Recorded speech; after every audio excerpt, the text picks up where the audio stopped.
All right, everybody, welcome back to another episode of the Post Game Podcast, a podcast where I'm talking to former athletes, sharing their stories about life after the game, what they're up to in business, entrepreneurship, and much more. Today's guest is a hockey player turned plastics engineer and entrepreneur who just so happens to be one of the co-designers of a little golf ball called the Titleist ProV1. His name is Dean Snell. So awesome having Dean on, just having him share his story.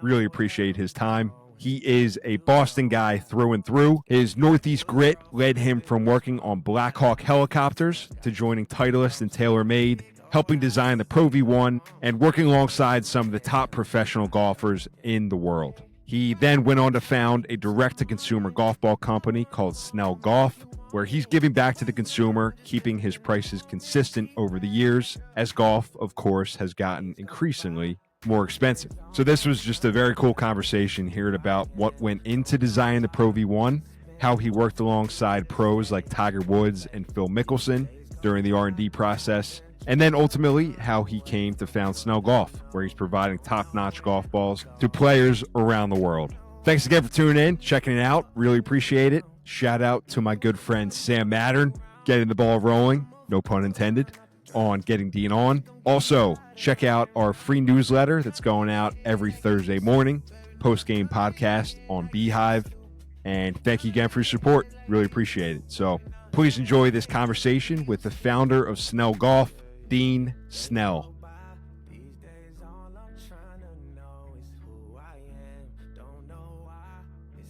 Dean Snell, thank you for joining me. It's going to be great. I'm interested in hearing about your story, because the origin of this podcast is really about former athletes figuring out what they're going to do after sports. And you've made like several pivots, I guess you can call them, in your career, had several pit stops. So first, thank you for coming on here. This is awesome. Hey, thanks for having me. Yep, absolutely. So let's just talk about first. So you grow up playing hockey. The story, you didn't even like playing golf, or had no interest in golf early on. Is that right? Yeah, that's right. My dad was a very good golfer, and he probably a 1 or 2 handicap, and I hated golf. I thought it was kind of boring, being a hockey player, where it's a little more exciting and a lot more action versus trying to hit a ball sitting on a tee that doesn't move, and nobody can talk, nobody can say anything. So I just thought the game was a little bit odd, being a younger athlete with playing baseball and hockey my whole life. So, actually, one of the funny stories that I got with golf is I was playing hockey out in Hershey, and my dad actually came out. We had a Friday, Sunday game. So Saturday we had off, and he said, let's get rental clubs and we'll go to Hershey Country Club and play. And I had never played before. So I said, Dad, I really don't want to do this. He goes, come on, we got the day off. I drove out here to see you, so we'll get rental clubs. So we pull up in the parking lot, and as we pull up in the lot, a car full of ladies are on the side of us, and he's like, hurry up, let's go. We got to get in front of them. So I'm like, see, already it's already a challenge. I'm in no rush. So long story short, we end up getting clubs, and the first hole we played, I hit my first tee shot went out into the woods somewhere, and never found it. My second one, I hit one way off to the right. And as I'm standing out in the trees looking for my ball, I see this guy in my dad's face, and he pushed him. So I came running across, and I clotheslined him right in the fairway. And we beat the shit out of both these guys in the middle of the second fairway. And of course, they threw us off the course. So I got in the car and I said, what happened? And he said, well, you're in the woods looking for your ball. This guy hit his tee shot, and it hit my father in the leg while he was waiting for me. So he grabbed a 3-wood and he fired it back at him. And the end result is, my first round of golf was 1 hole and a half, getting kicked off. And I got in the car and I said, maybe I kind of like golf. This is kind of fun, putting a combo of golf and hockey together. But yeah, that was my first experience, and it's gotten better since, obviously. But it was a interesting time with my dad. So no more fights in the middle of the fairway these days. It only happened once or twice. Yeah, that's too funny, man. Yeah, bringing that hockey mentality to the golf course. That's pretty funny. Yeah. So did you play, just real quick too, did you play a little bit of professional hockey? But not in the NHL kind of level. I played in college at UMass Lowell, which went to Hockey East when I was there. And I entered the entry draft with Philadelphia and Washington when I was a senior in high school through Hockey Night in Boston.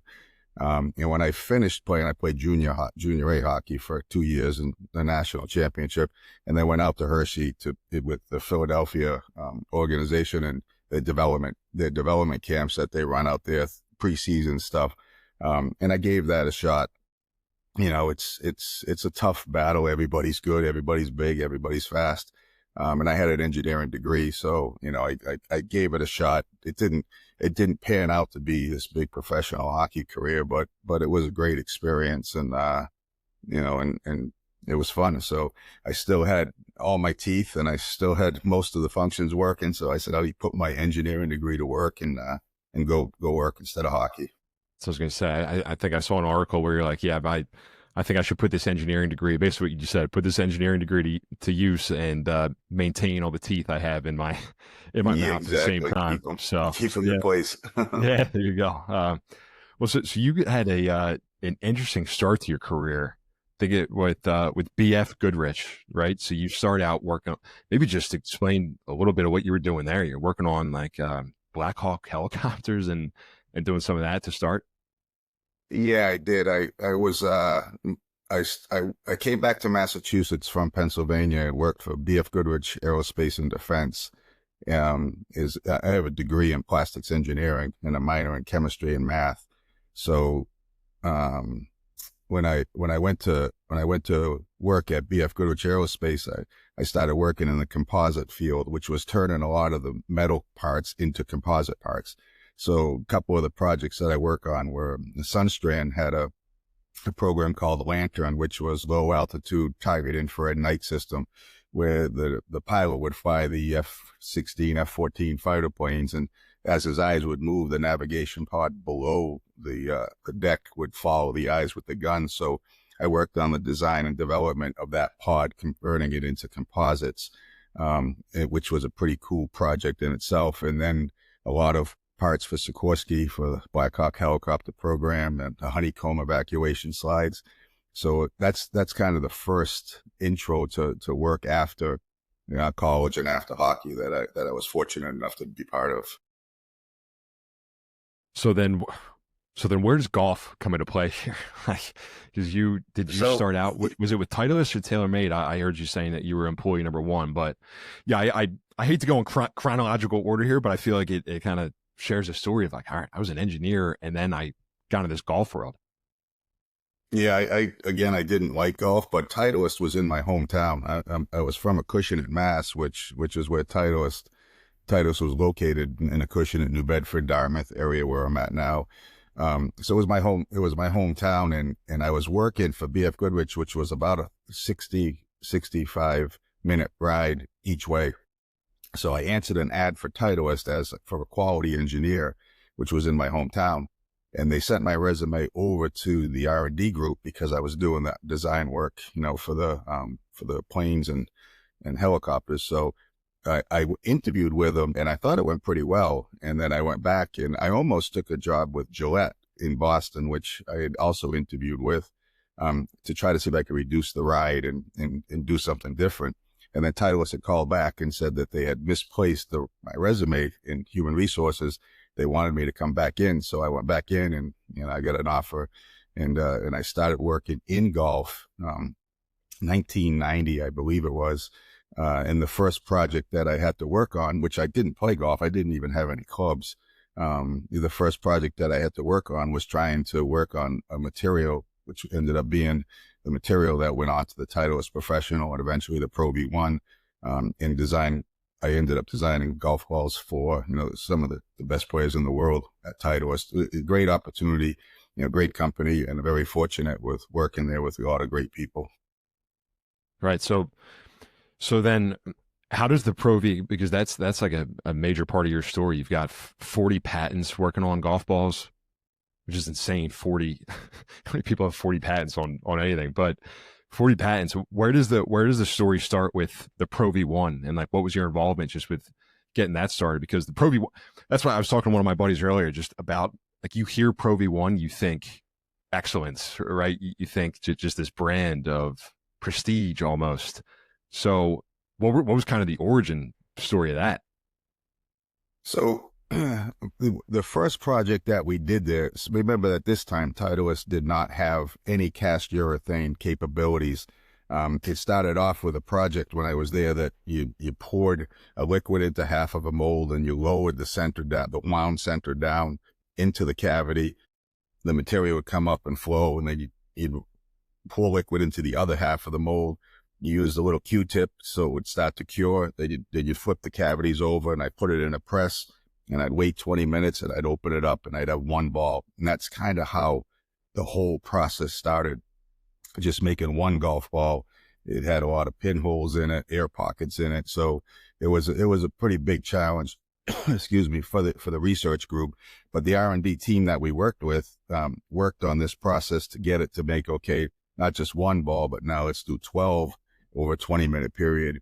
And that continued to evolve into bringing it into manufacturing under a golf ball called the Titleist Professional, which was a wound golf ball with the urethane on it, which was the first one of its kind and had never been done. So that work with Phil Mickelson and Davis Love and Peter Costas really started to take the Tour Bellata or the Bellata covers out of golf and bring urethane in as an intro, where the players started seeing lower driver spins, longer distances, better durability. So it was working. That kind of evolved into, I don't know if you remember back in the day, Top Flight used to have a ball called Strata. And the Strata golf ball was one of the first. It was a Strata, meaning layers kind of thing, was the first kind of multi-layer three-piece ball, but it had a Surlyn or ionomer cover on it, which was very thick, very soft, not very durable, and created a lot of spin. So one of the ideas that I had was, what if I took this cast urethane technology in the Professional, created a solid core mantle layer, and put a thin cover on it of urethane, and what would that do for the performance? And that's kind of the Professional. There's a lot of stories about where the name came from, and I've listened to some recent podcasts from Titleist of how it came up and where it came from. And I was there, and I was part of this, and it's in my lab notebook. But it was a Professional cover, which was the Pro. It was a veneer, which was a thin cover that we put on, where Strata was thicker, which was the veneer layer, which was V, and then the first series of prototypes that we made, which I took out on tour to work with the players. So the ProV1 was more of a R&D name that we were using at the time to create a new golf ball that didn't exist, which was a multi-layer cast urethane covered golf ball. And that all started back in the mid 90s, like 94, 95, 96 period, of when that initial thought and those initial things happened. So it's been a while now, but that's how it kind of evolved, where if I took this core mantle that could go with spin rate, this cover which could add durability and short game spin, and combined them together, what would that do? And it's become obviously the number one golf ball in golf now for years. Man, yes. So you're talking about working with some of these players on tour. Are they involved in that R&D process? Like, are you testing these as you're making them, or are they going out to test on courses and everything like that with the Phil Mickelsons of the world? Like, how does that work? Yeah, they're definitely involved in it. So, when Tiger turned pro, I worked with him for 2 straight weeks at Titleist at their test facility, getting into the Titleist Professional, where he was switching from the Bellata golf ball for Titleist at the time. Typically what we do is we would make iterations of prototypes. We test in-house to get the performance data on them. And then I would go out to the tour guys, most of the time on their home course, sometimes at their homes, or sometimes on tour, on a Monday, Tuesday before they got into their pro-ams. And I would spend time with them on tour. The best time to test with them was at their homes, because we could set up the TrackMan system. They play these holes every day, at their home course. They understand yardages and distances. So that's kind of the process that you go through. We'd go out get feedback from them, and then come back in, make some iterations, test them in-house, see some changes that need to be made, and go back out and see them again. So at the tour level and the tour type golf balls, they're very, very involved in the R&D. They were when I was there. When I was at TaylorMade, it was the same thing. It was I'd spend a lot of time with Justin Rose and Jason Day and Dustin Johnson at the time. With them on course, with Teef Goosen at their homes, working on iterations of prototypes. I remember going to Spain 3 or 4 times and staying with Sergio Garcia at his house, for a week, just working on new prototypes and new testing. And then, of course, there's always the John Daly stories, which the testing was a little bit different.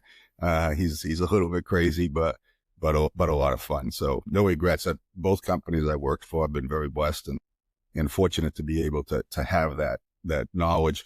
And part of me being able to play sports my whole life and in the athletic side to it, I kind of use that to become good friends with these guys. I still keep in touch with them, a couple of them pretty closely now.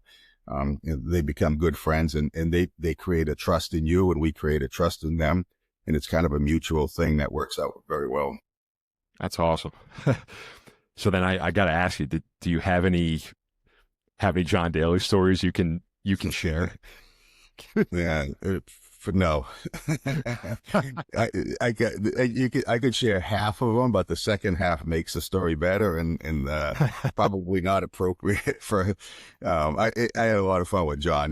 We spent a lot of time together. He actually would come and stay out at TaylorMade. He'd bring his RV out and park it in our parking lot during the off season, and so I got to spend a lot of time with him out on tour and stuff. He was just a different character. He would ask me who I worked with the day before and what they liked, and then he'd pick the opposite because he didn't think they were as good as him.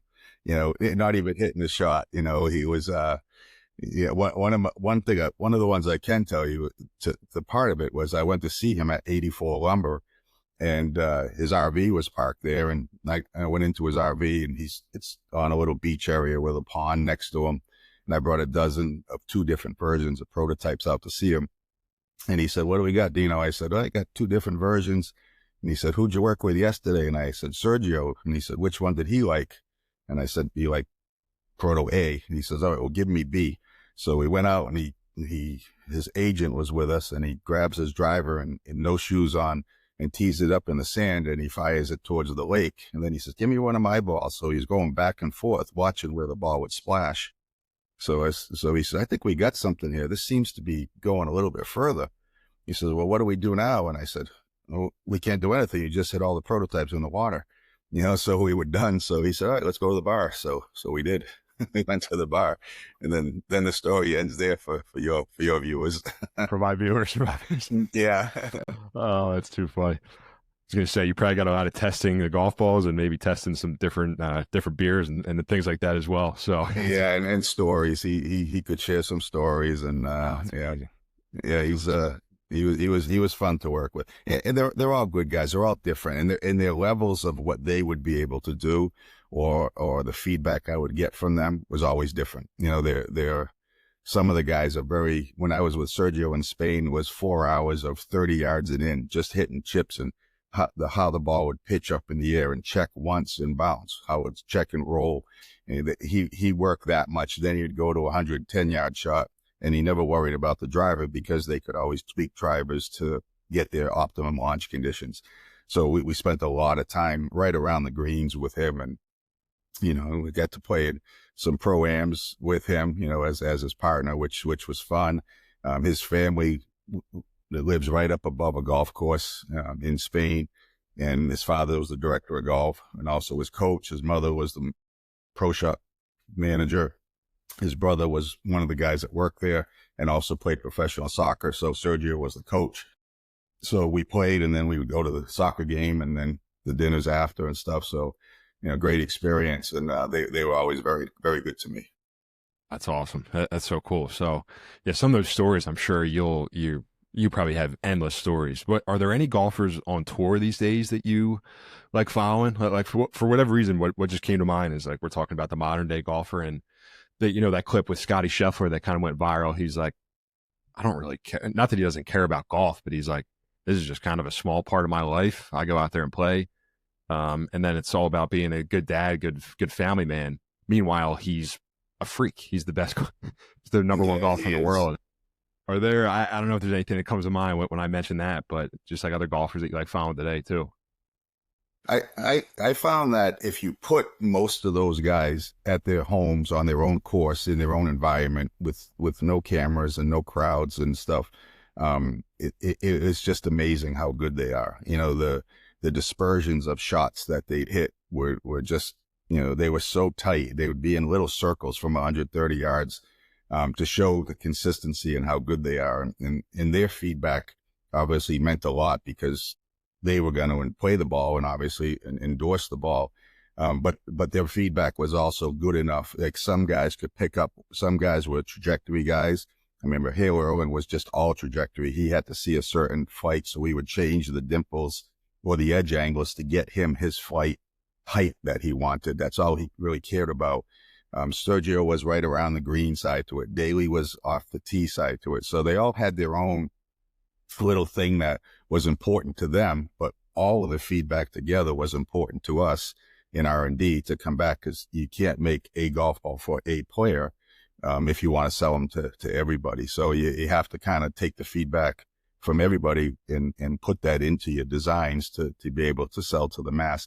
So there's always a little bit of a sacrifice. You could make something be very soft, make it spin a lot, but it's not going to fit this guy. This guy wants firm and lower spin. So there's a balance, which is why you see a couple of models out there for every manufacturer, because they try to balance that performance that they have. Gotcha. Yeah, it's interesting, man. Yeah, I've never actually been to a tournament in person, but just how you said consistent. It's like just for some of these guys to be so consistently good is absolutely wild. So, so Dean, I want to ask you. So you have an awesome career at Titleist, TaylorMade. Then what kind of got the wheels turned on starting your own launch ball brand and starting up Snell Golf? Well, part of the thing for me was, you know, being fortunate to work with the tour players and using them for design things to make the next product and continuing to do that. I did that for quite a while. And then I wanted my children to be able to get through school and get through college. And with TaylorMade was a very technical company. They were a driver company. So the golf ball for Titleist was number one and their drivers were number two. And at TaylorMade, drivers were number one and the golf ball was number two.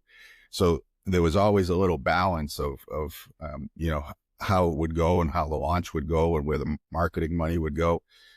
So for me, starting TaylorMade as employee number one and building that business from nothing to, you know, a few $100 million was pretty exciting, you know, hiring people and building factories and traveling everywhere and working with the players and stuff, you know, to start with a company that didn't have anything. They didn't even have a scale to weigh a golf ball up to go into Justin Rose's US Open, you know, championship party at night was a, you know, for us as an R&D person, for me, the validation of product isn't what the marketing people say. It's what happens when the best players in the world use your golf ball. So that was kind of fun for me to see these guys use it, win, you know, and then again, become friends with them and be part of the celebration after. So, yeah, definitely. So then just in terms of starting the company, like what were some of those first steps just to actually launch the company, Snell Golf? So the biggest thing for us, so once my kids got through school, you know, there was an opportunity for me. I was in San Diego. My family's from Massachusetts.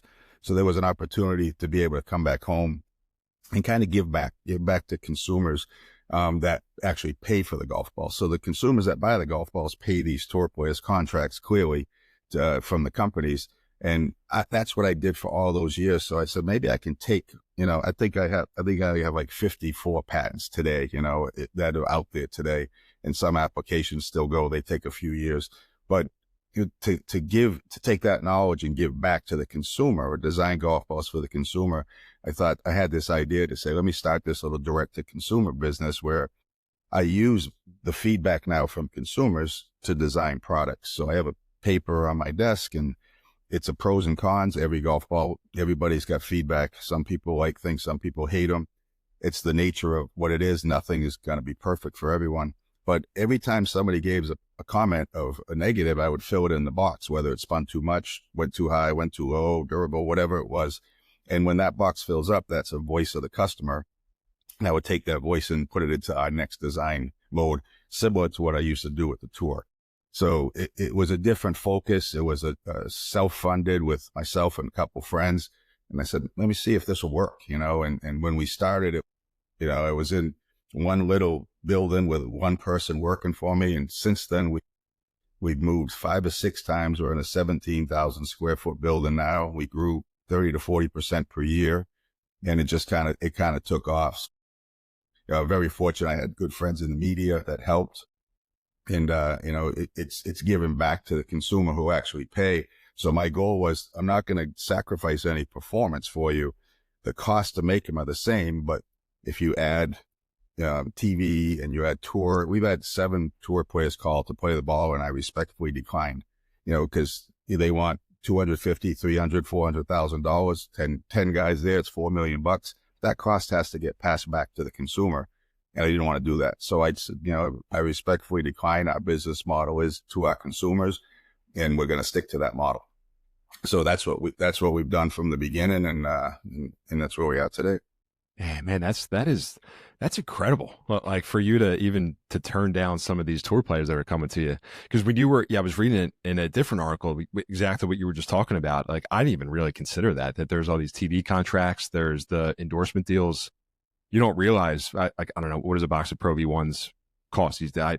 Whatever it costs, that what percentage of that is that those endorsement deals and like TV contracts? Do you have an idea of what? Well, it's different for each player. I mean, and I've been away from TaylorMade or Titleist for 10 years now. But when I was there were some players that had $10 million contracts for the full set, the club, the ball, hat, shoe, or whatever. 5 million. Some have 2 million. They have A, B, C, D contracts. Some of them get basically the D players will get their expenses covered for travel, and then hope they win, and then they move up. And then the A players, which has been reduced over the years. It's not as many. Each company has 2 or 3 key guys now that they market and key. Those guys are multi-million-dollar contracts that they have to play the product. So the Titleist balls are $55, $60 a dozen, maybe a little more in some pro shops. For us, our cost that we have to make them is the same as the Titleist cost. But we don't sell into pro shops, so we don't have sales reps. We don't have the markups the pros need. And I pass even when I get a savings on shipping, which has gone up in the last few years, but whenever we work a deal out and get it, we would give that back to the consumer. So I started the business 10 years ago at $32.99 for a dozen balls, and our flagship best ball we have today is still $32.99 a dozen. So I've tried to work in the factories and keep the cost controlled. Our margins are smaller because costs have gone up, but I still want the consumer to be able to get that performance, keep it affordable, maybe play 2 rounds instead of 1, maybe spend a little more time in the 19th hole when you're done, and have a little money to do that. So that was the whole focus of it. And that's what we're continuing to try to do. It's very cool, man. And you don't see that changing, because I guess that would be like, so you've been at it for 10 years. Obviously it would be awesome to be able to see Snell Golf, if they're broadcasting the Masters, or you're talking about the US Open, like I'm sure you would love that, but do you foresee that happening at some point, or you want to maintain what you built here, the purity of it?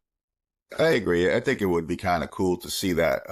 But it's very expensive. I mean, when you have to support the tour and you have to be out on tour, someone's got to be there. They got to stuff lockers every week. You got to TrackMan systems out there. Those guys are not the easiest guys. When they don't play well, it can be the ball or the club's fault. It's never the player. So, but if that happens, it's a catch-22. That's what I say, by the way. Yeah, it's exactly. My clubs. It's not me. Yeah. That damn arrow, the Indians always find that arrow is not good. That's right. The issue that ends up happening with it is also we've been limited on supply. So we've grown 30 or 40% only because that's the maximum we could get from the suppliers. So we're working to try to expand that, but our growth has been limited, where we've actually reduced some of our marketing things sometimes during the year. We have a 5 dozen value pack that we sell, which is not even $32. It's $29 a dozen for a savings back to the consumer. We've had to reduce that because of supply and demand. So, if you have a guy, if Jason Day tomorrow played and he won with it and everybody sees it on TV, you're sold out the next day, then you're out of business because you don't have any supply and it doesn't get, put back overnight. So, the model we have right now is working. I want to continue to supply to the consumers, that buy. We have probably about 75 or 80 pro shops that do sell the ball, but they call us directly. We have a program. We give them it. So there's no reps and all the costs that go into it. We give them a nice price that they can actually sell and make decent margins on. So that business has grown for us. The custom logo business has been doubling over the years of some corporate things and tournament schedules and things like that. So, everything is moving in the right direction. And it's been done under a controlled. I've had people call and say, you're going to add irons or drivers. And I said, no, that's not what I know. Cool. Yeah. Like the more you do, the more you add, the more mistakes you make. And I just want to make it it's working for the consumer and our customers are very, very close. I talk to our customers every day. And, if it's a new customer and they buy a dozen balls, if I'm in the office, I'll write a thank you note to them in the morning and put it in their pack and slip, to try to stay engaged with them. So I like it to be controlled and small. I don't want it to be, $500 million business right now. It's enjoyable and family and friends working with me and we have a good time. Man, that's awesome. Yeah. Still doing those things like handwritten notes and everything. It's funny you say that because when I was just looking you up and doing some research for this, there was Matthew McConaughey was just on Joe Rogan the other day. And I came across this clip where he was saying, at one point in my life, I was getting B's in 5 to 6 areas of my life.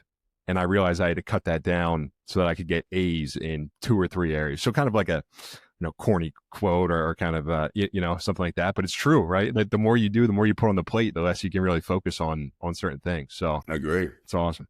And the challenges since COVID they've been out of control for us, since 2020 and, 2021, golf was the only thing people could do. They'd let you go out during COVID and play. The demand took off, but there was a material shortage. There was a supply chain issue. There were containers to send a container of golf balls over in 2019 would cost $2,000. In 2021, it was $27,000.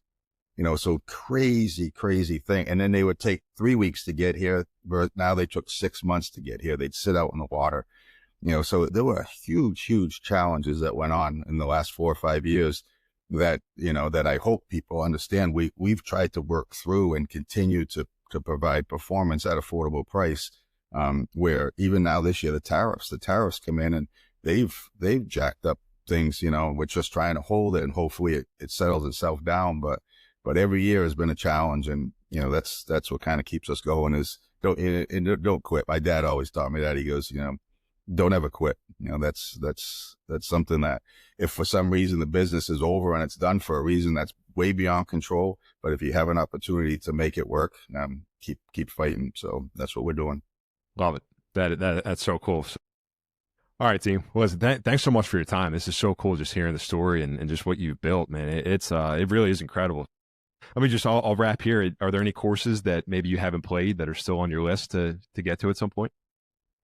Well, I've been fortunate enough to go out to Scotland and play the 4 big courses out there. And I've been in San Diego, so Torrey Pines is always there. But I've not get to play Augusta. I'd love to play Augusta. I've been there, but I've never had a chance to play it. And I don't think I want to play it Monday after the Masters because it just looks like it's just brutal and probably make you want to quit golf. But that would be kind of on my bucket list. Yeah.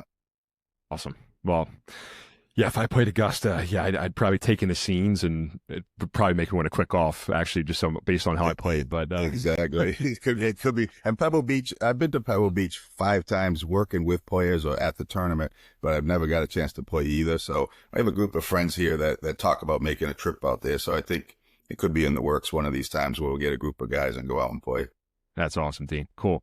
Well, I like to wrap these up too. Just if somebody was interested in Snell Golf and wanted to maybe learn more about the golf balls or you, is there anywhere that they could find you? Yeah, we have a website, snellgolf.com. There's all information there. There's some testing, there's some history, there's some patent information, some we do a lot of promos. There's a newsletter thing you can sign up for. You don't have to pay anything. It's free. And every Tuesday or Wednesday, we try to send out some technical information. I do a tech talk thing where you guys send questions in to me, and I just try to take like 2 or 3 minutes to answer them and put those out there. So that information is educational, which is a big part of what I like to do for customers. And that's all free. You don't have to buy anything. It's just sign up and you'll get the email. If you don't like them, unsubscribe. It's not a big deal. But snellgolf.com is our main website. And that's you go on, you order, we ship that day or the next morning, and you get them in 2 days. Yeah, and those tech talks are so cool. I was looking at some of those as well. Well, one of the things you were talking about in those was I think it was the driver, like testing the golf balls off the driver versus actually getting from, because most of the time when you're going to lower your score is 150 and in or 100 yards and in. So you were just talking about like testing the golf balls, actually getting out there on the course and testing them from 100 yards in. And yeah, so those tech talks are very cool. That's awesome that you do that. Yeah, thank you. Yeah, that is true. You're ever going to test golf balls, they're different from 100 yards in. They're very similar off the tee today. So take them out there, take all different models out, try them, see what feel, what check, what spin, what launch you like, and then find the ball you like. And if you can't tell the difference on 100 yards and in, I always tell people then buy the cheapest one until your game gets to that position to be able to tell the difference, because that's where they are different. Gotcha. Well, that's where my game is now, but hopefully that changes. After next year we talk, Joe, you'll be scratch. That's right. Well, let's not get ahead of ourselves. All right, Dean. Well, thanks again. This was awesome. I just appreciate you joining me. All right. Thank you for having me. I appreciate it. All right. Take